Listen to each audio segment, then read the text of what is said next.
Welcome back, everyone, to Guiness and Gangsters, and none other than Lions Fountains. Lions Fountain.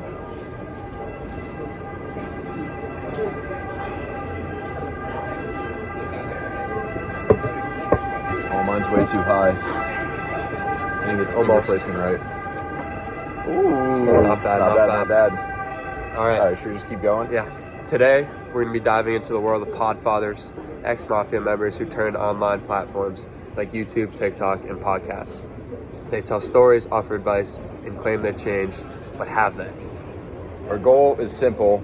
It's to figure out whether these guys are truly reformed or if it's just an online redemption arc and a smart business move. We each looked into one podfather. We're both everywhere online, from long podcasts to short motivational clips. And by the end, we're going to answer the real question. Is it a real redemption or all of facade? First, let's look into Johnny Alley, a former Gambino hitman in New York. Let's roll the clip of him growing up in New York. The man taking me around grew up here and became a killer. His job was to do the mafia's dirty work on the streets. Meet John Elite. He's still known in these parts as the sheriff. How dangerous an area was this, John? Well, back growing up, this area is called Woodhaven. That's the name of the section. We nicknamed it Death Haven. Death Haven? Yeah, there was constant murders here, constant rivalries between different guys in the street, different mob families. So we would kill almost at will as somebody given a beating. My friend Angela was shot here 3 or 4 times on the corner, shot in the head, back several times. The bar owners on this corner, there was a double homicide there. Those are just a couple. I mean, there's probably a dozen bodies just on this 2 blocks here. How many of these incidents were you involved in, John? Directly, quite a few. Indirectly, always. But somehow I'm tied into everything that goes on around here. This was my neighborhood. I kind of enforced it. I happened to grow up here, and as I aged, I took over this area. All right, that clip's a little interesting. I mean, he obviously grew up in a rough area, but towards the end when he started to talk about how he nicknamed it Death Haven and talked about how he was involved in all of the things that went down there, it makes it seem like he's reliving his glory days, but we won't cut him off just yet for being a phony. I think he still... I think he talks about his past with a little bit of pride, more than, a murderer should have. But, yeah, we'll give him benefit on the doubt this time. Yeah, we'll look into some more. So let's go look at some stuff he does now inside of that city. So let's roll the clip of John Elite doing a speaker event at his Turn around school. and look at some of the officers here. Those are role models for you guys. When I was a kid, I looked at them and I cursed them. I wanted to fight them. I wanted to be that person that blamed them for my life. And maybe not them individually, but people like them. That's an excuse not to move on with your life. That's your excuse not to be a better person. I was a good ball player. I played baseball, got a scholarship in baseball till college. I ruined that. I ruined that being a tough guy on the street. I ruined that following some of my friends, thinking they were the smart ones. And I followed them right into prisons. And by following them into prisons, you're going to find yourself without a good life, a life that's going to be suffering. So that clip obviously shows some of the good that he's doing now, telling kids that they don't have to follow the same path of him and let their environment make them.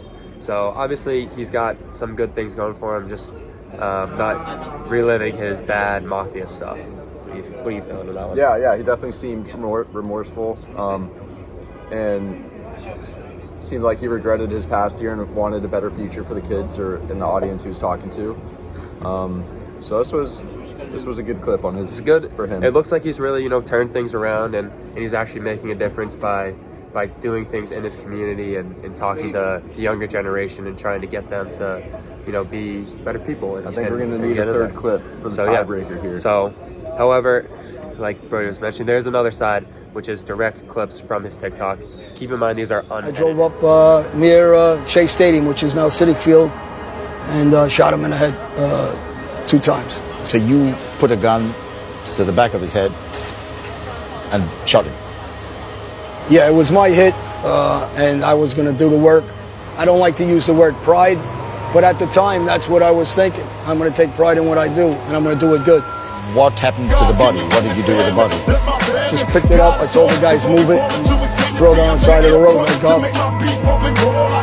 We wanted the public, and more so street guys and his brother-in-law, to understand. You do something you're not told, and you disobey our laws and our rules. There is no negotiating. You're going to be killed, and we want everybody to know as an example that you're going to get killed. And we also want them to know who's killing.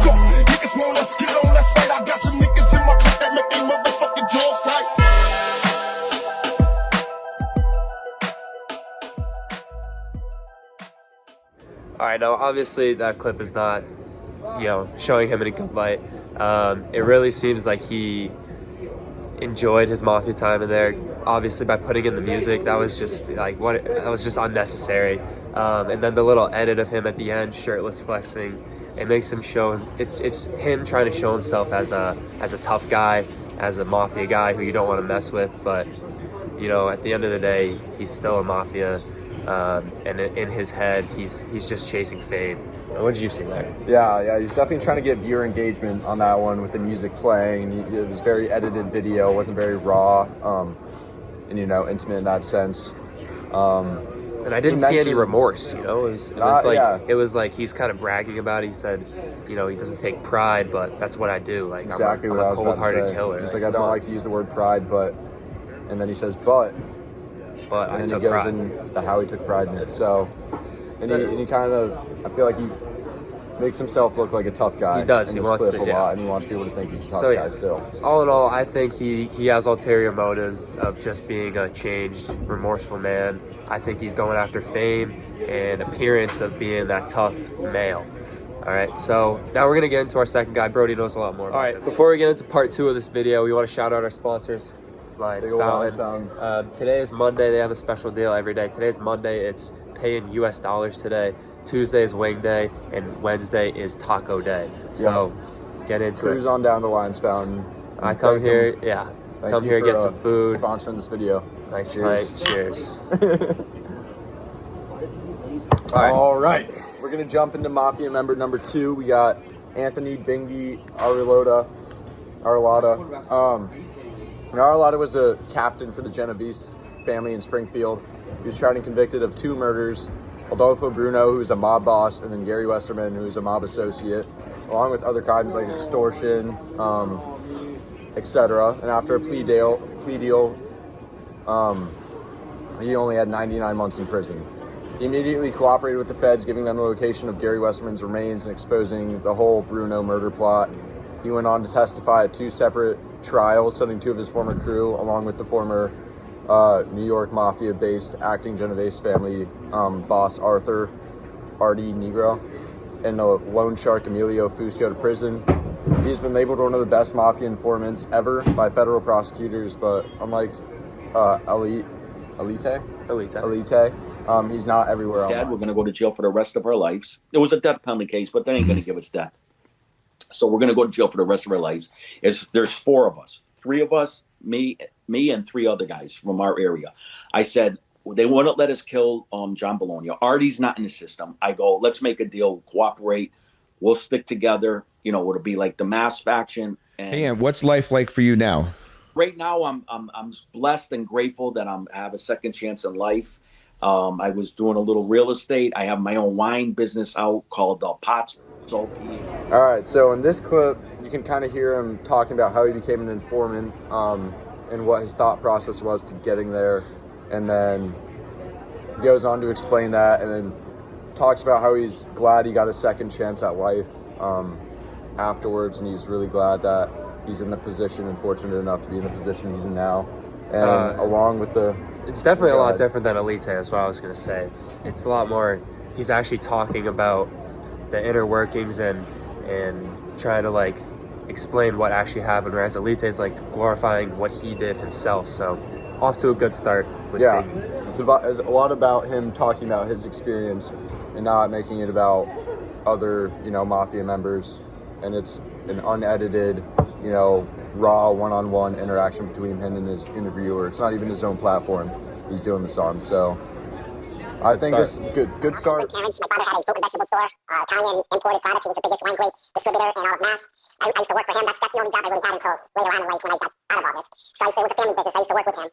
And it was nice. I grew up nice. I was into sports as a young kid. I was always getting into fights and getting into trouble, but I was always into sports. And growing up with the neighborhood kids, we had, like I said, a lot of Italians, heavily populated. We had a gang of us. The South End of Springfield was loaded, back then with different age groups of Italians. And that's how I grew up, working with my father's business. And, we were constantly getting into fights as young kids. And they led me to getting arrested several times and eventually, going to prison at a young age, state prison in Mass. But yeah, the younger years were really good. I have no complaints. I was brought up by a good family. And it was fun around here in Springfield.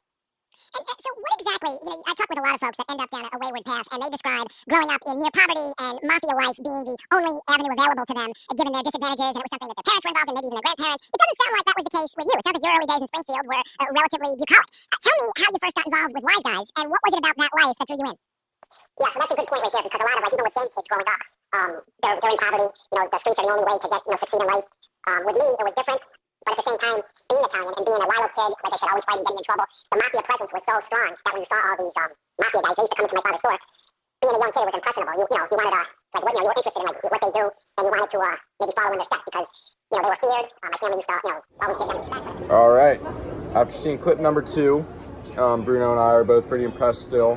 He's talking about, how he got roped into the mafia in the first place, how as a little kid, these guys would walk into his shop and left impressions on him and made him curious about, they have respect, they have authority, I want to be like them. But then he still admits, he's not saying it's not his fault that he wasn't involved. He still admits to taking part and taking action and wanting to be involved in the mafia. But once again, no flashy editing, just a one-on-one conversation. Where he's genuinely reflecting on his past.